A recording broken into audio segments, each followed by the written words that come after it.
And the biggest issue I had was not getting into arguments with people who are arguing with multiple, long tenured career backup quarterbacks in the NFL. But the people I had the biggest problem with were probably these two, Shannon Sharpe and Chad Ochocinco Johnson, where they were discussing this. And Shannon Sharpe, he's buying into the conspiracy theories. Have a listen. Kevin Stefanski to say the first time that Shedeur Sanders had taken a snap with the starters, with the ones, was in this game, is malpractice. At no point in time, and this is what I said, Ocho, so at no point in time, so you don't think Dylan Gabriel could possibly get hurt. He can't possibly bring a knee, bring a shoulder, get concussion. There's no possible way anything could possibly go wrong that you want to get Shedeur like 1 reps with the ones, 2 reps with the ones. I ain't saying split it 50-50. I understand that. But even when John was taking the majority of the reps, John, if we did 10 reps in a period, the backup would take 2. Just in case. So for Shedeur Sanders, here we are in week 11. The man got drafted in May. And at no point in time had he taken 1 snap with the ones. It's very, very disappointing. And, hold on. Look, not only is it disappointing, right? And a lot of people will say, "Hey, listen, you and Unc, you were screaming for Shedeur to start. You wanted him to get in there, and look at his stat line.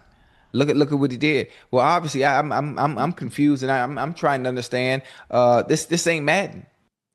All right, so here's the issue I have with Shannon Sharpe specifically, because he referenced his time on the Broncos when John Elway was the starting quarterback, and the backup quarterback would get 2 reps out of practice. You know what Shannon Sharpe did not bring up? His time on the Denver Broncos with me as a teammate, where I was the backup quarterback, and I got 0 reps in practice. Jake Plummer was the starter, and Jake was my best friend. Like, we talked a lot, and I'd be like, "Hey, man, do you need all the reps today?" He's like, "Yeah, I got to get them all." And so I didn't get any.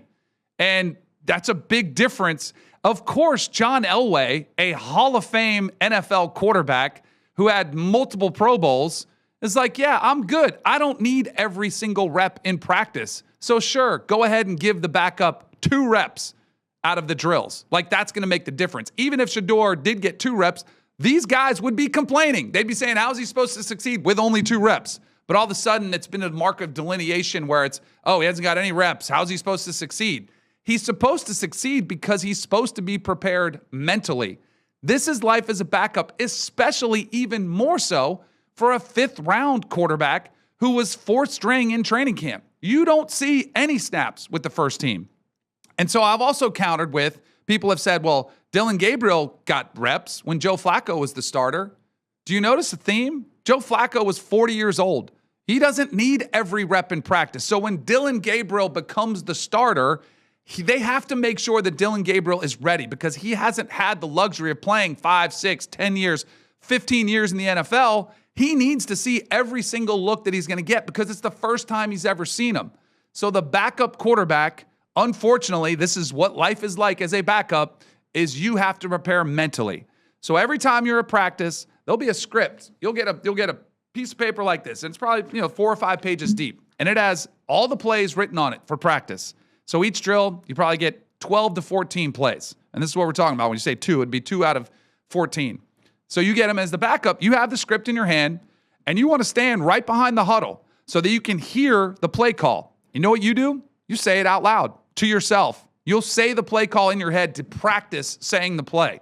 Then as the quarterback's walking up to the scrimmage, mentally, you want to be thinking, all right, what am I doing in this situation? What are my checks? What am I going to do? What's my hot read? If the Mike Sam blitz, am I checking protection, or do I have to throw hot?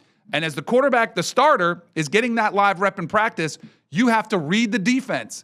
And you say, okay, they're coming. He should probably check out of this. And then hopefully the starter gets it right. He checks out, and you're like, all right, check. So in your mind, you are going through this process while the starter is. You have to learn how to prepare mentally to be the starter. And that's how you do it. You don't get the luxury of getting out there and going in the rhythm and the timing and the cadence of all those things that the starter does. It's just a reality. Now, sure, you can grab the starting center and you can get a couple snaps with him after practice. He's probably not going to want to do it because he's tired, but you can get a couple. And there's some individual drills before practice. You can get those snaps. You can get comfortable. And you know what you're supposed to do with the cadence, by the way? You're supposed to listen to it, and you're supposed to mimic what the starter does it like. So it sounds almost the same rhythm, same timing. And by the way, it should all sound like Joe Flacco did it at the beginning of the year, because that's what Dylan Gabriel learned and mimicked off of Joe Flacco. So the whole storyline of Shedeur Sanders is getting screwed and Kevin Stefanski, is trying to sabotage his career and no one wants him to succeed and he's got nothing going his direction. Don't buy any of it. I mean, this is a story that we've seen coming for a long time because he's been such a polarizing figure with his drop in the NFL draft. And this is what comes with the territory around Shedeur. He is a lightning rod for discussion. And people have put their stake in the ground and said, he's going to prove everybody wrong or he's going to be a bust. The truth probably lies in the middle. He's a 5th-round pick for a reason. I think he can play okay. I don't picture him ever being a franchise starter. And oh boy, watch out because the internet might break this weekend. Anything that happens. Because if he goes off, you're going to people saying, put him in the Hall of Fame. Why wasn't he starting from week 1? And if he struggles, they're going to say, oh, see, I told you he was a bust. He'll never make it in the NFL.